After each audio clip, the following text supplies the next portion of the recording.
Meus amigos, eu quero cumprimentar todos os ministros empossados, os senhores governadores, senhoras e senhores parlamentares, familiares, amigos, senhoras e senhores. Eu pretendia que esta cerimônia fosse extremamente sóbria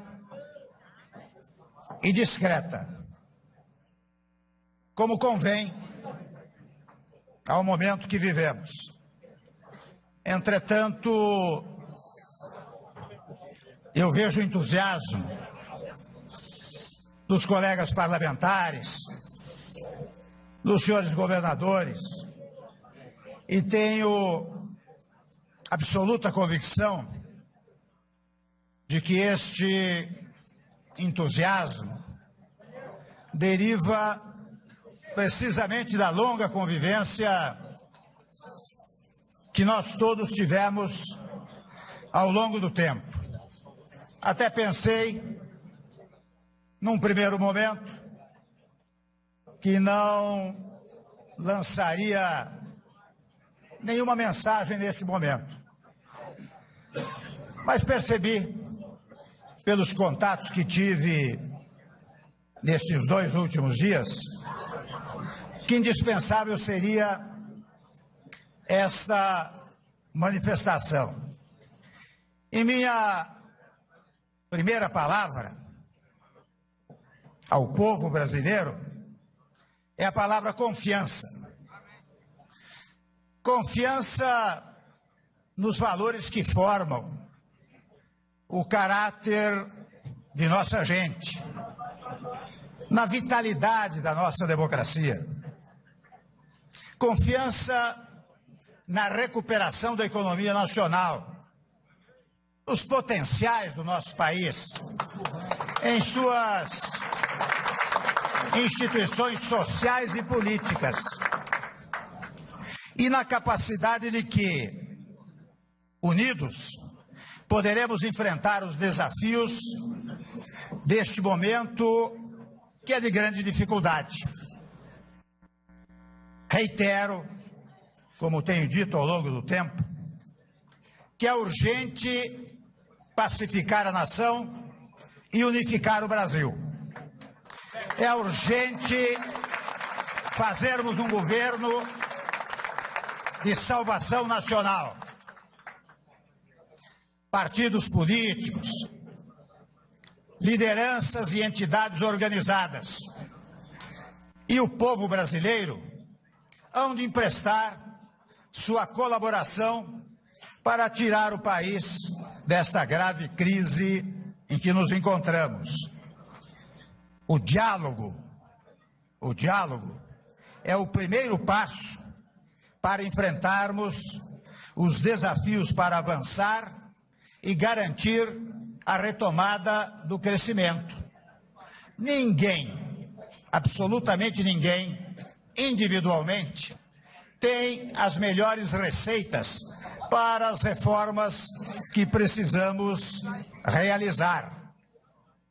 Mas nós, governo, parlamento e sociedade, juntos vamos encontrá-las. Eu conservo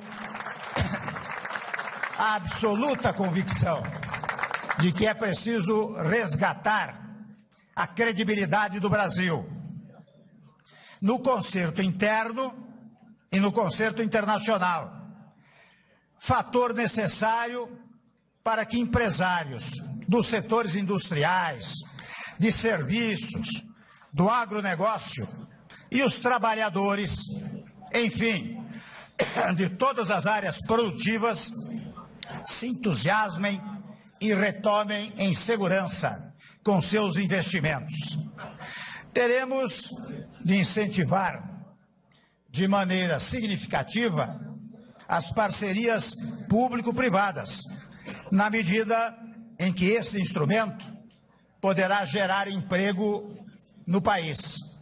Sabemos que o Estado não pode tudo fazer. Depende da atuação dos setores produtivos, empregadores de um lado e trabalhadores de outro. São estes dois polos que irão criar a nossa prosperidade. Ao Estado compete, vou dizer aqui o óbvio, compete cuidar da segurança, da saúde, da educação, ou seja, dos espaços e setores fundamentais que não podem sair da órbita pública. O restante terá que ser compartilhado com a iniciativa privada, aqui entendida como a conjugação de ação entre trabalhadores e empregadores. O emprego, sabemos todos, é um bem fundamental para os brasileiros. O cidadão, entretanto, só terá emprego se a indústria, o comércio e as atividades de serviço estiverem todas caminhando bem. De outro lado, um projeto que garanta a empregabilidade exige a aplicação e a consolidação de projetos sociais, por sabermos todos que o Brasil, lamentavelmente, ainda é um país pobre.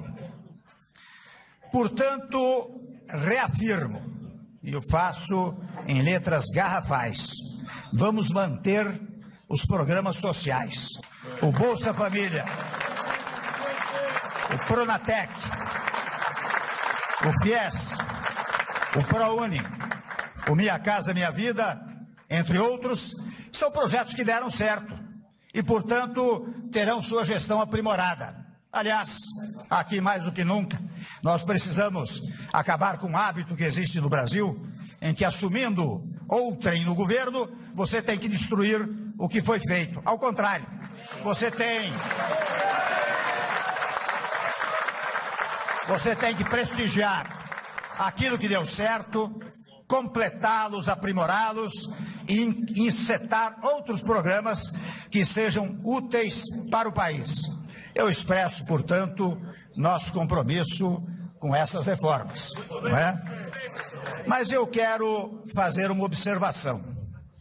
É que nenhuma dessas reformas alterará os direitos adquiridos pelos cidadãos brasileiros. Quando menos fosse, sê-lo-ia pela minha formação democrática e pela minha formação jurídica. Quando me pedirem para fazer alguma coisa, eu farei como Dutra. O que é que diz o livrinho? O livrinho é a Constituição Federal. Nós temos de organizar as bases do futuro. Muitas matérias estão em tramitação no Congresso Nacional. Eu até não ia falar, viu? Mas como todo mundo está prestando atenção, eu vou dar toda uma programação aqui, né? As reformas fundamentais serão fruto de um desdobramento ao longo do tempo. Uma delas, eu tenho empenho e terei empenho nisso, porque creio nela, é a revisão do Pacto Federativo. Estados e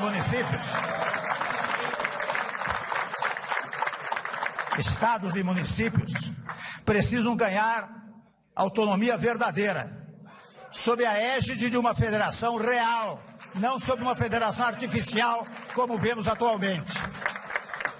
A força da União, nós temos que colocar isso na nossa cabeça, deriva da força dos estados e dos municípios. Há matérias, meus amigos, controvertidas, como a reforma trabalhista e a previdenciária. A modificação que queremos fazer tem como objetivo, e só se este objetivo for cumprido, é que elas serão levadas adiante, mas tem como objetivo o pagamento das aposentadorias e a geração de emprego, para garantir o pagamento, portanto. Tem como garantia a busca da sustentabilidade para assegurar o futuro. Esta agenda, difícil, complicada, não é fácil, ela será balizada, de um lado, pelo diálogo e de outro, pela conjugação de esforços. Ou seja, quando editarmos uma norma referente a estas matérias, será pela compreensão da sociedade brasileira. E para isso é que nós queremos uma base parlamentar sólida, que nos permita conversar com a classe política e também com a sociedade. Executivo e legislativo precisam trabalhar em harmonia e de forma integrada.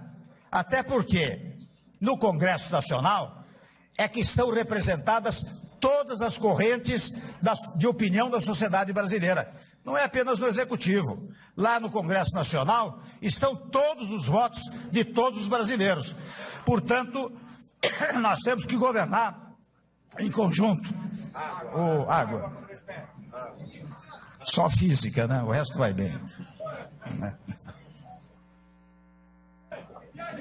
Então, nós vamos precisar muito da governabilidade. E a governabilidade exige, além do que eu chamo de governança, que é o apoio da classe política do Congresso Nacional, precisa também de governabilidade, que é o apoio do povo. O povo precisa colaborar e aplaudir as medidas que venhamos a tomar. E, nesse sentido, a classe política unida ao povo conduzirá ao crescimento do país. Todos os nossos esforços estarão centrados na melhoria dos processos administrativos, o que demandará maior eficácia da governança pública. A moral pública será permanentemente buscada por meio dos instrumentos de controle e apuração de desvios. Nesse contexto, tomo a liberdade de dizer que a Lava Jato tornou-se referência e, como tal, deve ter prosseguimento e proteção contra qualquer tentativa de enfraquecê-la. O Brasil, meus amigos, vive hoje sua pior crise econômica. São 11 milhões de desempregados, inflação de 2 dígitos, déficit quase de 100 bilhões de reais, recessão e também grave a situação caótica da saúde pública no Brasil. Nosso maior desafio é estancar o processo de queda livre na atividade econômica, que tem levado ao aumento do desemprego e à perda do bem-estar da população. Para isso, é imprescindível reconstruirmos os fundamentos da economia brasileira e melhorarmos significativamente o ambiente de negócios para o setor privado, de forma que ele possa retomar sua vocação natural de investir, de produzir e gerar emprego e renda. De imediato, precisamos também restaurar o equilíbrio das contas públicas, trazendo a evolução do endividamento do setor público de volta ao patamar de sustentabilidade ao longo do tempo. Quanto mais cedo formos capazes de reequilibrar as contas públicas, mais rápido conseguiremos retomar o crescimento. A primeira medida na linha desta redução está, ainda que modestamente, aqui representada. Já eliminamos vários ministérios da máquina pública. E ao mesmo tempo, nós não vamos parar por aí. Já estão encomendados. Bem que eu pedi uma pastilha. Já estão encomendados estudos para eliminar. Chega, é muito. Já estão encomendados estudos para eliminar cargos comissionados e funções gratificadas.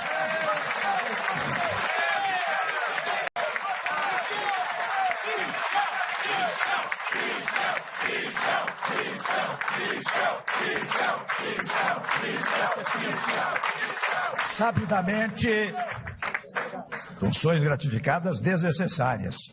Sabidamente na casa de milhares e milhares de funções comissionadas. Eu quero também, para tranquilizar o mercado, dizer que serão mantidas todas as garantias que a direção do Banco Central hoje desfruta para fortalecer sua atuação como condutora da política monetária e fiscal. É preciso, meus amigos, e aqui eu percebo que eu fico dizendo umas obviedades, umas trivialidades, mas que são necessárias, porque ao longo do tempo eu percebo como as pessoas vão se esquecendo de certos conceitos fundamentais da vida pública e da vida do Estado. Então, quando eu digo é preciso dar eficiência aos gastos públicos, coisa que não tem merecido maior preocupação no Estado brasileiro, nós todos estamos de acordo com isso. Nós precisamos atingir aquilo que eu chamo de democracia da eficiência. Porque se no passado nós tivemos, por força da Constituição, um período da democracia liberal, quando os direitos liberais foram exercitados amplamente, se ao depois, ainda ancorado na Constituição, nós tivemos o desfrute dos chamados direitos sociais que estão previstos na Constituição, num dado momento, aqueles que ascenderam ao primeiro patamar da classe média começaram a exigir eficiência, eficiência do serviço público e eficiência dos serviços privados. E é por isso que hoje nós estamos na fase da democracia da eficiência, com o que eu quero contar, com o trabalho dos senhores ministros, do parlamento e de todo o povo brasileiro. Eu quero também remover, pelo menos nós faremos um esforço extraordinário para isto, a incerteza introduzida pela inflação dos últimos anos. Inflação alta, vai mais uma trivialidade, atrapalha o crescimento, desorganiza a atividade produtiva e turva o horizonte de planejamento dos agentes econômicos. E sabe quem sofre as primeiras consequências desta inflação alta? É a classe trabalhadora e os segmentos menos protegidos da sociedade, é que pagam a parte mais pesada dessa conta. Nós todos sabemos que há um bom tempo o mundo está de olho no Brasil. Os investidores acompanham com grande interesse as mudanças no nosso país. Havendo condições adequadas, e nós vamos produzi-las, a resposta será rápida, pois é grande a quantidade de recursos disponíveis no mercado internacional e até internamente, e ainda maior as potencialidades no nosso país. É com base no diálogo, nós adotaremos políticas adequadas para incentivar a indústria, o comércio, os serviços e os trabalhadores. E a agricultura, tanto a familiar quanto o agronegócio. Precisamos prestigiar a agricultura familiar, que é quase um microempreendimento na área da agricultura, especialmente apoiando e incentivando os micros, pequenos e médios empresários.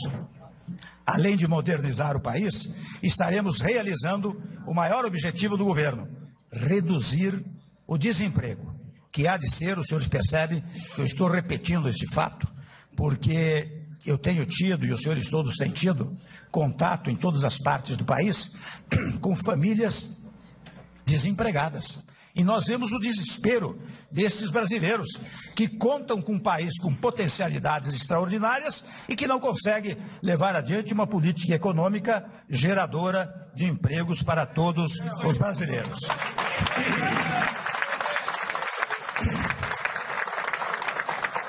Quero falar um pouco sobre a atuação na linha interna e externa do Brasil.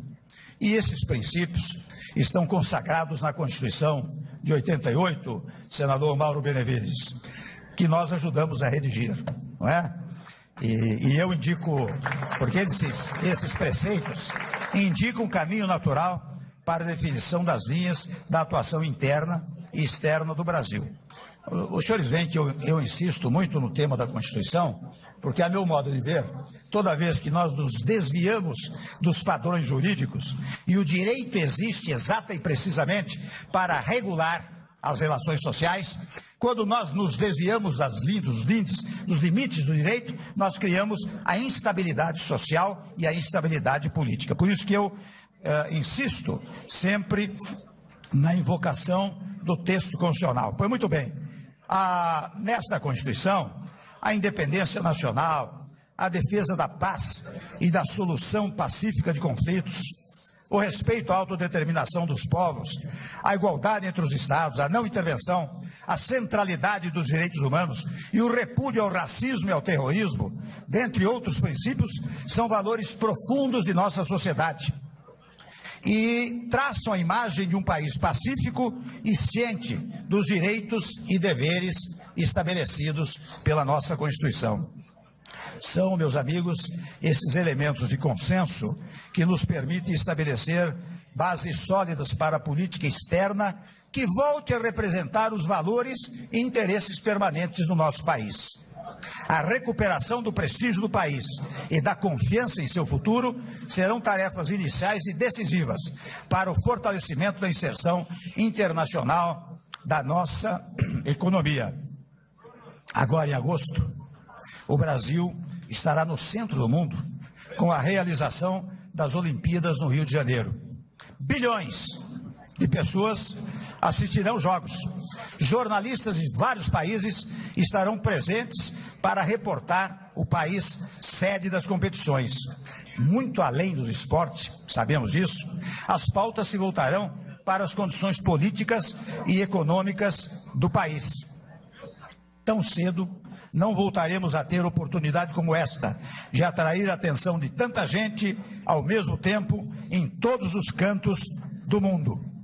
Nesta tarde de quinta-feira, porém, e desde já pedindo desculpas pelo possível, para usar um refrão, né?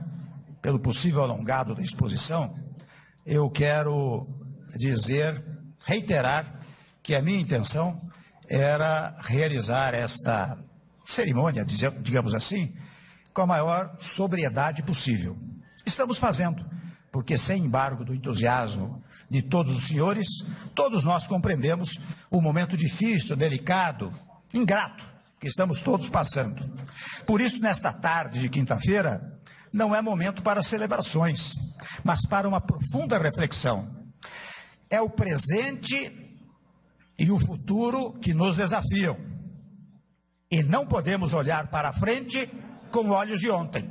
Olhamos com olhos do presente e olhos no futuro. Faço